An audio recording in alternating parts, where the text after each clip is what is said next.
हसन साहब बहुत बहुत शुक्रिया, आपने हमें टाइम दिया। बस सबसे पहला मेरा सवाल यह है, हर आदमी जानना चाहता है कि हुआ क्या, आपको क्या लगता है? कुछ इन्फॉर्मेशन मेरे पास भी है, वो मैं बाद में शेयर करूंगा, but first I want to hear, क्योंकि आप तो विक्टिम के साथ, उनकी फैमिली के साथ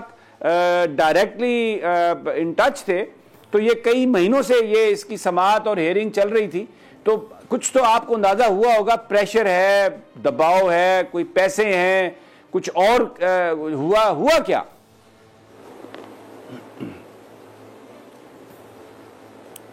जी बहुत शुक्रिया मोहतरम समी साहब, मैं आपका मशकूर हूँ कि आपने मुझे मौका दिया। देखिए, मैं फ्रॉम द वेरी बिगनिंग इस केस के साथ मुंसलिक था विक्टिम्स की काउंसिल के तौर पे। मैं उनके बिहाफ पर उनकी इंस्ट्रक्शंस और उनकी डायरेक्शन के मुताबिक इस केस को परस्यू कर रहा था, और ये केस फिर मुख्तलिफ स्टेजेस से होता हुआ एविडेंस की स्टेज पर पहुंचा, और एविडेंस में भी ऑलमोस्ट 14-15 प्रोसिक्यूशन के गवाहान जो हैं वो कंप्लीट हो गए थे, जिनकी एग्जामिनेशन इन चीफ और क्रॉस एग्जामिनेशन का प्रोसेस भी कंप्लीट हो चुका था। तो गुज़श्ता रोज जो विक्टिम्स थे उनकी जो है वो शहादत के लिए फिक्स था ये केस, और जाहिर है उसके मुताबिक हमने अपनी तैयारी भी की हुई थी, और अपनी उनके साथ कंसल्टेशन सेशन जो हमारे होते हैं प्रिपरेशन के लिए वो भी हो चुके थे, और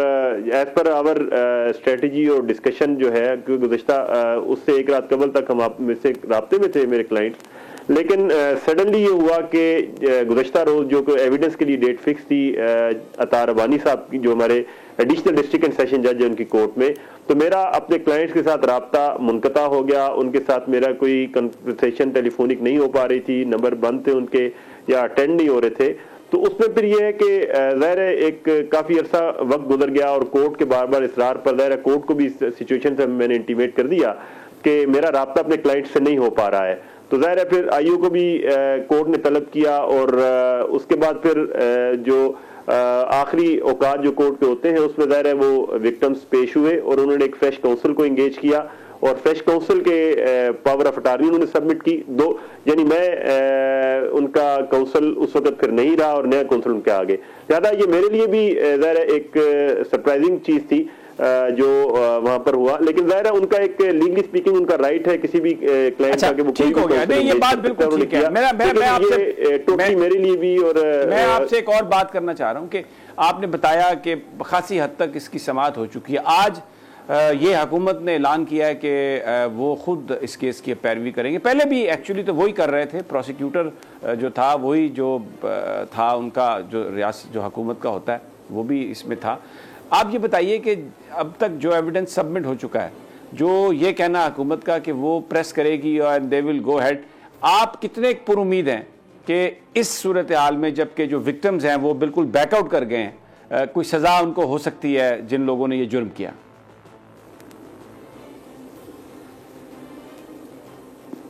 देखिए समी साहब, इसमें मैं एक गुजारिश कर दूं कि कोई भी ऑफेंस कमिट होता है सोसाइटी के अंदर, कोई भी जुर्म सरजद होता है, तो उसमें ये स्टेट की रिस्पॉन्सिबिलिटी है, लीगल, कॉन्स्टिट्यूशनल, सोशल रिस्पॉन्सिबिलिटी है कि उसकी कॉग्निजेंस ले और उसको टेकअप करके उस जुर्म के मुजरिमों को करार वाकई सजा दिलवाए। ये इस काम जुर्म में नहीं बल्कि किसी भी जुर्म के अंदर ये सादा सा प्रिंसिपल है दुनिया के अंदर, और कानून की और आइन की दुनिया के अंदर जो है। इस ऑफेंस के अंदर भी 6 जुलाई को ये वीडियो वायरल हुई थी, 7 जुलाई को ऑलमोस्ट 2020 में, गुज़श्ता साल, और उसके बाद पुलिस ने इसकी कॉग्निजेंस लेते हुए एसएचओ थाना गोलड़ा जो थे उस वक्त के दिदन एसएचओ आसिम गफ्फार, उनकी मुद्दईयत में ये एफआईआर दर्ज हुई थी। गोया स्टेट इसकी मुद्दई है इस एफआईआर की, इस केस की मुद्दई ऑलरेडी स्टेट है, और ये जिस डिटर्मिनेशन की आप बात कर रहे हैं ज़ाहिर है ये एक्सेलरेट करता है चीजों को आगे बढ़ाता है। लेकिन ऑलरेडी पुलिस इसकी कंप्लेनेंट है, जो कंप्लेंट लॉन्च हुई है वो एसएचओ थाना गोलड़ा की कंप्लेंट पर एफआईआर लॉन्च हुई है, और उसके बाद अगर विक्टिम्स जो है, नो डाउट विक्टिम्स की जो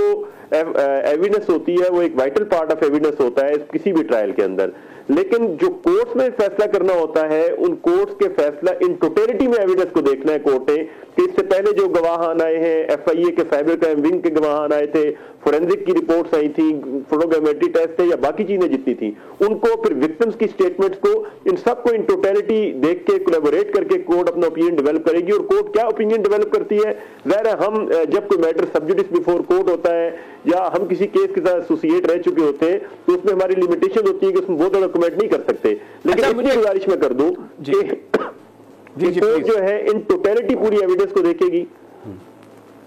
जी जी समीर साहब। अच्छा, मेरा सवाल आपसे गुजारिश कर रहा था कि इन टोटलिटी कोर्ट पूरी एविडेंस को देख के कोई ओपिनियन अपना डेवलप करेगी। अभी भी जो इनकी एविडेंस कंप्लीट नहीं हुई, दोबारा कोर्ट ने 18 को कंप्लीट किया, कॉल किया है इनको, जो प्रोसिक्यूटर है उनकी क्रॉस एग्जामिनेशन जारी है इनके ऊपर। ठीक है। अच्छा, ये बताइए कि क्योंकि आप इनसे खासे अरसे से डील कर रहे हैं, इस सारे ड्यूरिंग दैट टेन्योर कभी आपने महसूस किया कि इन पर कोई प्रेशर है या कोई किसी से कोई बिहाइंड द सीन कोई बार्गेनिंग की भी बात हो रही है? कभी आपको कोई इंप्रेशन ऐसा आया कभी भी?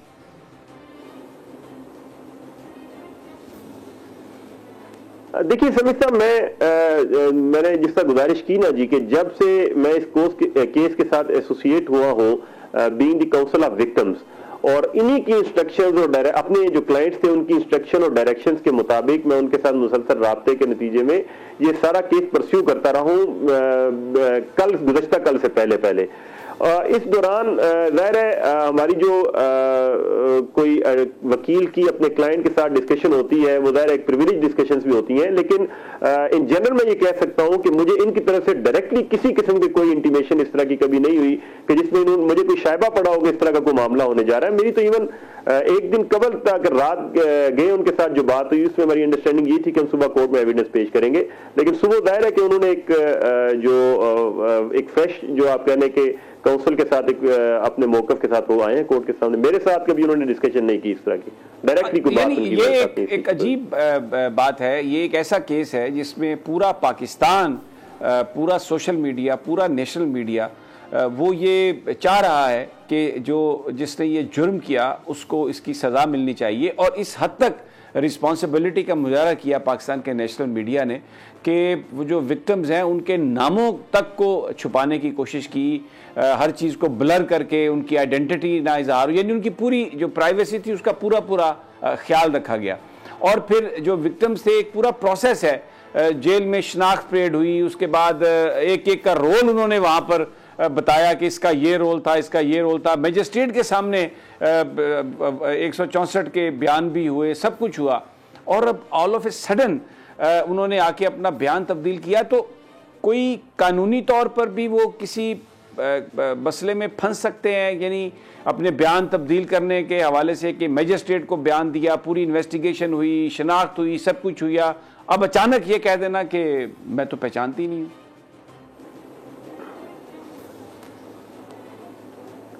देखिए समीर साहब, ये तो एक मौकफ है कि जो कोर्ट के सामने कल आया है, और जाहिर है एक नई सिचुएशन अराइज हुई है कोर्ट के सामने, और मैं गो के चूंकि इस केस में उनकी तरफ से काउंसिल रहा हूं तो हमें हमारी प्रोफेशनल और लीगल एथिक्स का ख्याल रखते हुए हम बहुत ज़्यादा कमेंट इसके ऊपर नहीं कर सकते हैं, क्योंकि हमारी जो लीगल और प्रोफेशनल ट्रेनिंग के कोई खिलाफ हम नहीं जा सकते हैं। ठीक है। लेकिन ये बात जो है वो कोर्ट के, अब it's up to the honourable court no. मैं एक चीज जरूर क्लियर करूंगा इस मौके पर कि इस्लामाबाद हाई कोर्ट में इस्लामाबाद की एडिशनल डिस्ट्रिक्ट एंड सेशन जज की जो कोर्ट है जो इसको कंडक्ट कर रही है ट्रायल को, अतार रबानी साहब जो कि जेंडर बेस्ड वायलेंस की कोर्ट को हेड भी कर रहे हैं इस्लामाबाद में, और इवन हमारी जो मजिस्ट्रियल कोर्ट थी वकार गोंदल साहब जिनके पास रिमांड के दौरान मुल्ज़मान पेश होते रहे, बहुत बेहतरीन ट्रायल, बहुत तमाम कानूनी तकाज़ों को मद्देनजर रखा, एक एक मौके पर उन्होंने इस चीज को क्लियर किया कि हम विक्टिम्स के, एक्यूज के, हम प्रोसिक्यूशन के, सबके जो लीगल फंडामेंटल राइट्स हैं उनको प्रोटेक्ट करेंगे और इंसाफ के हुसूल को भी यकीनी बनाएंगे इस मौके पर। लिहाजा मैं ये समझता हूं कि कोर्ट अभी भी, ये केस कोर्ट के सामने पेंडिंग है, अभी भी आईओज जो है इस केस के, उनकी गवाहियां अभी, एविडेंस उनकी बाकी है, उनकी अभी इन विक्टिम्स की भी ज़ाहिर है एविडेंस अभी नेक्स्ट डेट पर भी चलेगी, जो चूंकि प्रोसिक्यूटर जो है इस केस के हसनाबाद में उनके ऊपर अभी भी क्रॉस का सिलसिला जारी रखे हुए हैं। लिहाजा ये एक बहुत अच्छी आप कह लें कि पूरी हमारी अदालतों की, हमारी इसके अंदर कारकर्दगी रही, और हमें उम्मीद रखनी चाहिए कि जो कानून के इंसाफ के तकाज़े हैं उसमें पूरे। बहुत शुक्रिया। सब्सक्राइब करें और बेल दबाएं ताकि कोई खबर रह न जाए।